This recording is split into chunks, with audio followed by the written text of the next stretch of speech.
Kabupaten Aceh Besar Cut Reski Handayani SIPMM kembali meninjau penerapan program masa pengenalan lingkungan sekolah atau MPLS tahun ajaran 2024-2025.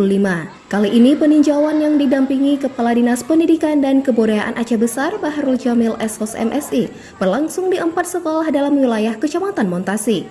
Dimulai dari SD Negeri Bukit Baru Gampung Tebangpui, TK Negeri Pembina Montasik, SDN Atong dan SDN Tengku Cik MPAW, Jumat 19 Juli 2024. Kunjungan Bunda PAUD, Kadis Dikbud Aceh Besar dan jajaran tersebut disambut dengan sangat luar biasa oleh kepala sekolah dan guru-guru serta peserta didik. Tawa dan canda disuguhkan Cut Reski Handayani beserta rombongan di hadapan siswa-siswi baru. Sesekali Bunda PAUD juga melontarkan pertanyaan dan kemudian memberi reward bagi siswa-siswa kelas 1. Bunda PAUD Aceh Besar Cut Reski Handayani menyatakan kegiatan MPLS harus dilaksanakan dengan menarik dan memiliki nilai edukatif. Ia minta pada Dewan Guru untuk melaksanakan MPLS ini harus dilaksanakan dengan menarik dan memiliki nilai edukasi serta memiliki kesan yang bermakna bagi setiap siswa. Lebih lanjut, MPLS merupakan kegiatan siswa baru untuk mengenali sekolahnya di tahun ajaran baru. MPLS ditujukan untuk semua jenjang sekolah termasuk SD. Untuk siswa SD, MPLS sebaiknya dibuat dengan seru dan kreatif seperti yang pernah dirasakan di sekolah TK sebelumnya, di mana kegiatan juga bisa dibuat mengikuti kurikulum merdeka sehingga lebih edukatif. Selain itu, bagi siswa kelas 1 pembelajarannya masih semi bermain sebab mereka masih di tahap masa transisi dari sekolah TK ke sekolah dasar dan itu butuh dukungan dan proses belajar mengajar. MPLS menekan pentingnya pembinaan karakter dan nilai-nilai moral yang baik sehingga anak-anak mendapatkan bimbingan yang memadai untuk mengembangkan kepribadian yang sehat. Sementara itu, Kadis Pendidikan dan Kebudayaan Aceh Besar Baharul Jamil SKOS MSI menyatakan optimis